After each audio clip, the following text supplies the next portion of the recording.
you're never out here that bad if you are diverse in how you're saving. Because at the end of the day, if they were like, if you have to pull from your 401k, which you don't want to do, because you have an emergency fund, and because you have a savings account, and because you've been smart, and because you've diversified across a bunch of different platforms, Yeah. you have that many platforms that you can pull from.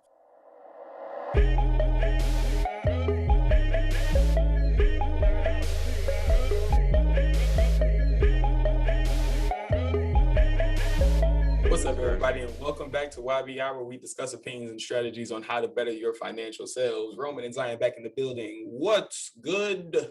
What's good? What's up? How you doing? How you doing? Man, living, bro, living. You know what I'm saying? Like that's what we here for. What you been up to? Doing the thing, making moves, making things happen. Make it do what it Yes, do, sir. baby. Make it do what it do. Per usual. Per usual. Yes, sir. So today we are back to give you guys an update on M1 and our savings challenge. We're at the top of the month again, so it's about that time for us to dive right in, let you guys know all the updates and exactly where we're at with the savings challenge and our M1 accounts. If you guys have been following along, you guys know we've been trying to grow our wealth a little bit more in those different realms in terms of savings and in terms of where we're investing. So if you guys have been following along, you should see some trends just like my account. Roman's going to show his that's been a little bit more long term, but mine started at the top of the year, and I'm going to show you guys where we are at for the month of May. Make money, Let's make get into it. madness, make money, make madness.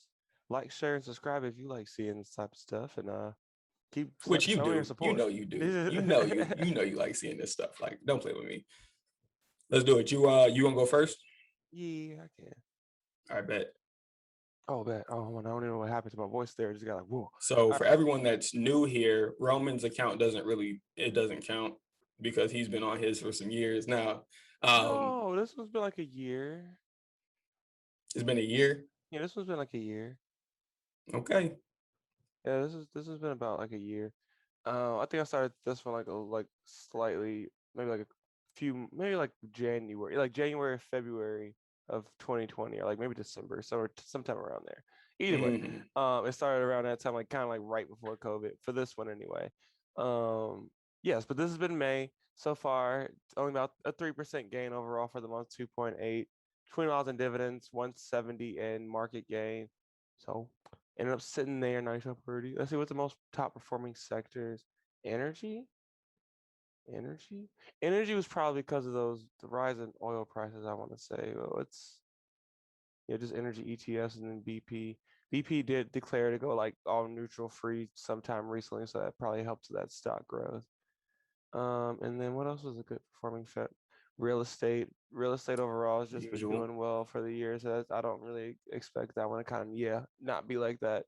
And everything else actually either was more or less even or very slight, which I like. I like a lot. I really don't like too much movement overall. Slight growth is good for me, and then also, of course, seeing those dividends, as in dividend growth income portfolio. So this is Yeah. actually this portfolio is performing exactly the way I wanted to. 2 to 3% gain overall, and just month-to-month performance, Morning, and good that morning, good there morning. for this CHL right here. Most people are my remove slices. If you all didn't know, sometime around when Trump left office or right beforehand, you're not allowed to buy a foreign security anymore, in at least some of them in U.S. I thought I removed the slice already, but as you can, I see here it's still here and still holding some value. So I've been working to get that actually out of my portfolio, and that's also why some of you couldn't actually use my portfolio before, because this was still considered to be in there. You know, when Zion, when you were first starting to try to get it in there, it really wasn't allowing you to do so. I figured out that that was why. So far, this is where we're sitting. Now, June is the beginning, is close to being the end. Well, no, we're getting closer to the end of the second quarter of the financial year, the fiscal year, I guess, overall for the markets. So as you starting to see now, more of my pies are starting to get like overweight or underweight, just depending on how the quarter's been going. And by the end of this quarter, I'll probably do a rebalancing, and you all will see how kind of M1 does its rebalancing portion of it, and I'll probably sell off some profit, reinvest it, bada bing, bada bam. You'll see how the process goes.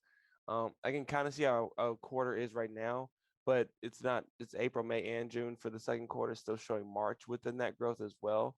But at the end of this month, you'll be able to see like a full quarter from April through June. You can see Zion and I's comparatively for that.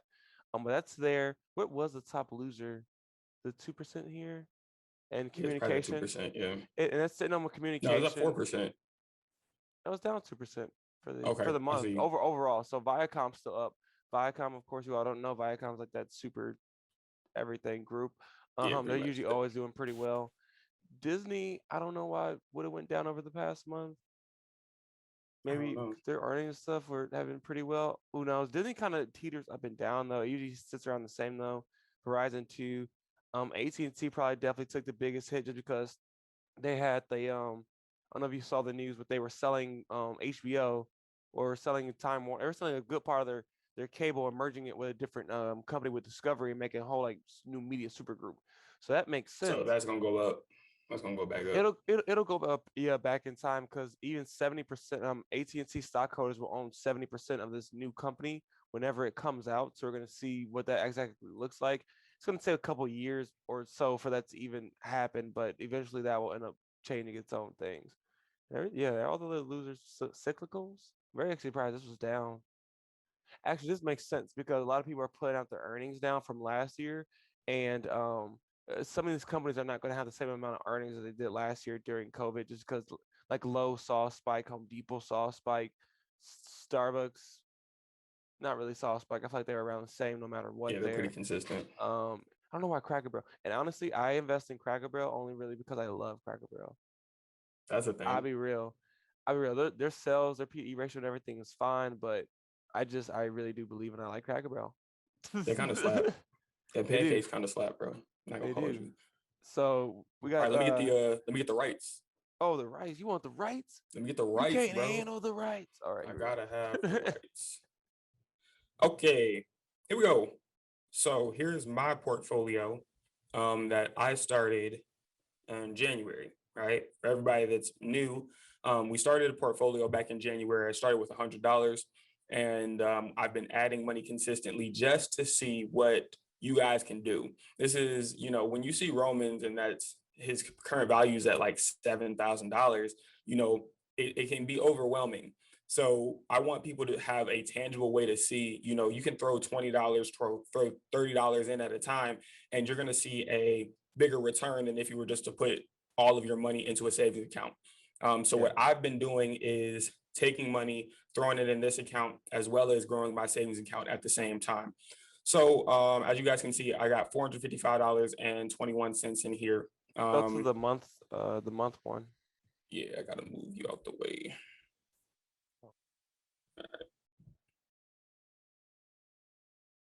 Boom, there we are right there. So I have a total gain, $5.12. Again, this is more than what you're gonna make in a savings account. So that's the purpose. Yeah, I haven't made as much as Roman did within his last month, but at the same time, I still made more than what I would have made just sitting that money in a savings account. Yeah, that's so triple the national average as far as most savings accounts that they sit around 0.5, It's so Exactly. triple that.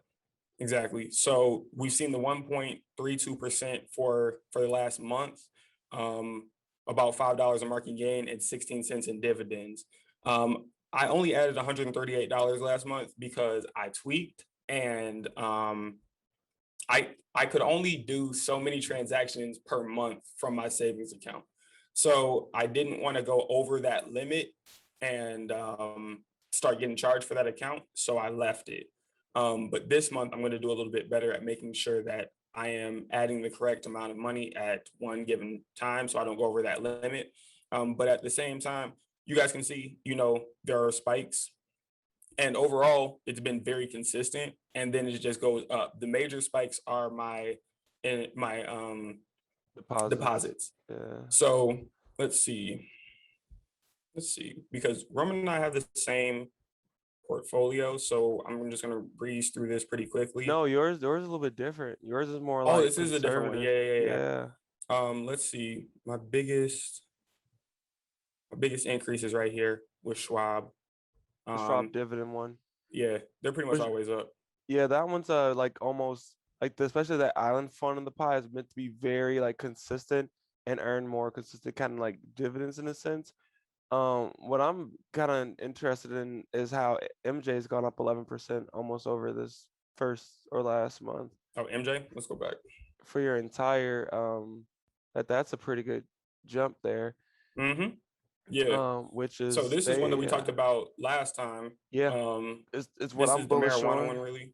Yeah, it has a like combination of all of them. I guess the big news, I guess, on that front was just really was a couple more states adding it to recreational use, and also Amazon saying they wouldn't like drug test their employees anymore for it. Just more growth in there. Canopy Growth has had some major move with like their Martha Stewart CBD line, which is one of the big actually it is the biggest marijuana company in the world right now, and they are a part of MJ. So I I've also I told Zion like I think we talked about last time like that I am long term on it, and I was like this industry is gonna be a good one for growth. I've been looking at that and renewable energy and just some financials, new fintech companies and things like that overall. So just different sectors and things like that. You know, a lot of people are always like, I have the fear of missing out. Like I wish I invested in Tesla or Apple 10 years ago, what it is. And you really just need to find like new industries that are kind of growing and feel like, okay, I want to invest in these companies because I feel like they're going to be you have to feel like what you feel like has the best growth potential and say, okay, like this company is going to grow in 10, 20 years when I'm ready to retire or have this, I've now made 100 times my money on that investment now. Exactly. So, like he said, we're looking for the long term stuff. We're not looking for the short play. We're looking for long term gain because this is, in theory, just another savings account. Roman and I were talking off the air about um, Coinbase and how the market has been looking on Coinbase because there's been a lot of decline in a lot of different cryptos lately. And it was pretty much, hey, this is a buy and sell kind of game when you're looking at crypto, when you're looking at that market, when you're looking at, oh, yeah, this one's up 18% right now. All right, cool, I'm gonna sell and I'm gonna reinvest in something that's, that's down right now. And then Yep. once it comes back up, I'm gonna sell that. But this is not that.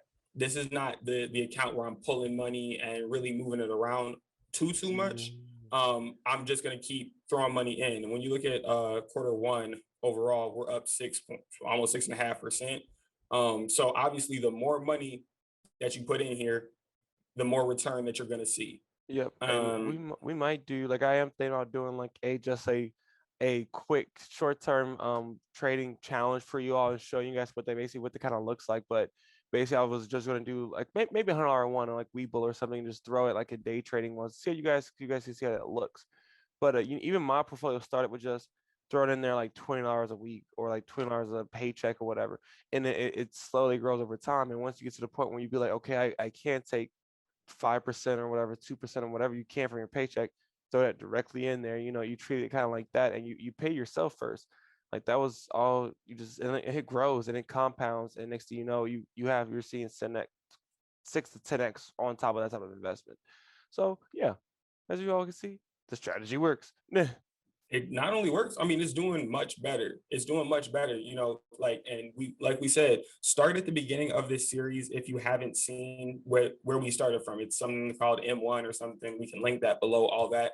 But Yeah. when we first started this, it was nothing. It was $100 and we got a free $30 for using the link that we have in the description below. So use that. That's $130 right there. And then I started with that. I added several $100 more since we got started. And was that January or was it February? It hasn't been that long. Like it Yeah, might have been January. February. It's I think it either was, January or February yeah. when we first got this thing started. So that's pretty much me adding $100 a month, which is nothing. Like you can add $100 a month. Break it out per week. Break it out bi-weekly when you get paid. Start doing that stuff. As far as the savings challenge goes, Oh yeah, my I savings account looks almost fine. forgot. It's still up. So again, what I've been doing with my savings challenge is I've been throwing money in there every time I get paid. My bank automatically takes out a percentage from every paycheck, puts it in that account. Um, and then I've just been adding to that. And then in addition, what I've been doing is funding my M1 account and funding my Webull account and funding my Coinbase account from there. All of those things are up for me right now. So all of the money that I've been taking taking from my savings account because I already have the emergency fund. This is different. So I have an emergency fund, not touching that. The Differentiate. savings account is a little bit different where I'm like, okay, this is money that I'm saving, but I can also play a little bit with. This is for investment. This is for this. This is for that. So I'm taking the money from that savings account. I'm putting it into Webull. I'm financing my M1 and I'm financing Coinbase. All of those things are up for me right now. So as they continue to rise, I can either put more in there or I can start pulling it out and I can put it back into my savings account, or I can pull it out and put it into something else that I feel like is going to grow long term. Yeah, that's basically the way to do it. For as far as my saving challenges go, everything's still on track. Been basically hitting it how it usually goes.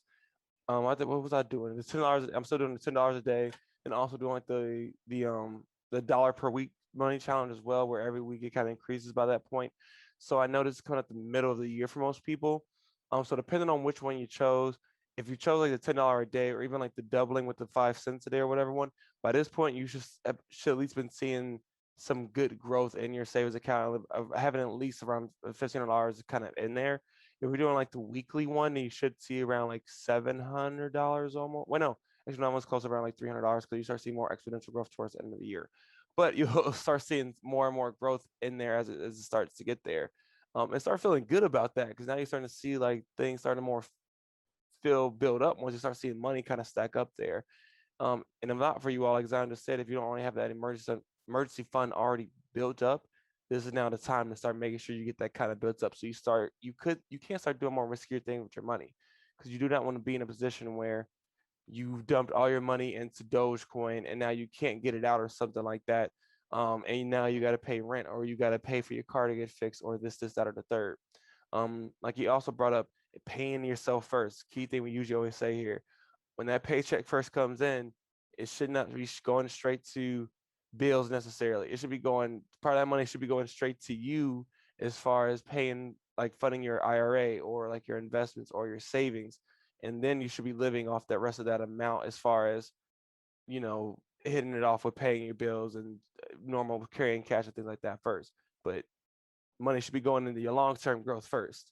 Yeah, I completely forgot about the 401k. I was like, oh yeah. Yeah. Like when you said that, I was like, oh yeah, that's taking money too. Yeah, and that's money you don't even see because like 401k, that's just like whatever amount you set comes, pre-tax, and that's even better because you really don't even notice it. Yeah, there's several $1,000s sitting over there. I forgot Yeah, about that. Like, and what's good about that is that, like Roman just said, I don't miss it. You know what I'm saying? Because I never saw it.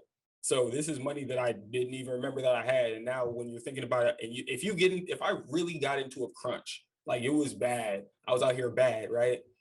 You're never out here that bad if you are diverse in how you're saving. Because at the end of the day, if they were like, if you have to pull from your 401k, which you don't want to do, because you have an emergency fund, and because you have a savings account, and because you've been smart, and because you've diversified across a bunch of different platforms, yeah. you have that many platforms that you can pull from. So I can say, man, my I've exhausted my savings account, and now I'm dipping into my emergency fund, and now I don't want to continue to do that. So I'm going to sell off some of the stocks that I've purchased from this account and from that account.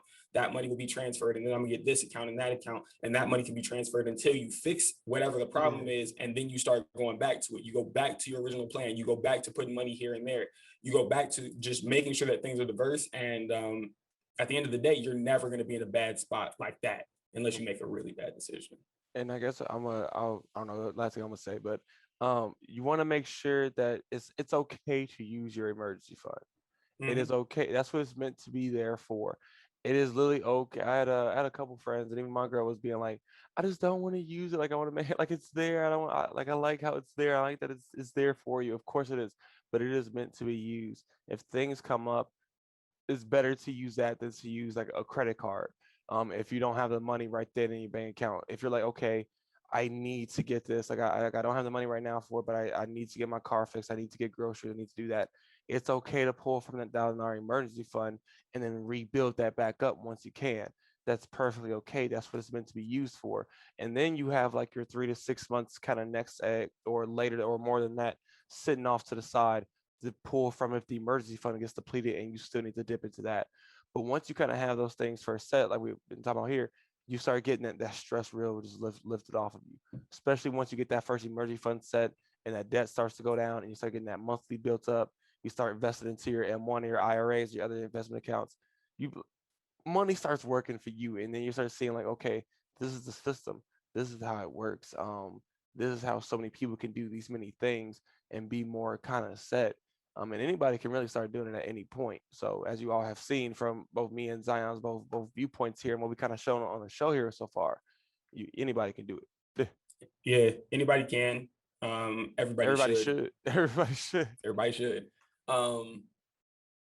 Yeah, and as you're doing all this stuff, you'll reap the benefits. Your credit score will continue to increase because you're not using credit cards, because you're paying back those things, because you're making more than the minimum payment. You'll see like everything just gets better. Everything gets better when you start doing small things correctly. So hopefully you guys have been sticking around, sticking out through this whole process and making sure that you're growing yourself first. Grow yourself first, and that's where we're at. Yep. And please, guys, if you guys haven't already, hop in our Discord. The link's down below. I'm in there. You guys can always like chat with us and be like, hey, and random investment, just questions or advice. Sometimes I'll even just talk about just random stocks. I'm hopping in there. Of course, it's not, you don't have to pick anything that we're investing in. Do your own research, consult like actual personal accountant or stockbroker, whoever you want to. But it is a community of people where we just talk about things that we're doing and things like that. So yeah, support all around. Thank you guys. Yes, sir. That's it for us today, guys. We appreciate you. As you guys know, we may be young and we may even be broke, but we are always investing. All right, guys. Till next time. Peace. Peace. Hey everybody, thank you for listening to Young Broken Investing. We just want to let you know that these are the opinions of the hosts. They're not meant to be the basis of any security purchases or investments. We're trying to give a little information out there for everybody and have fun and be safe.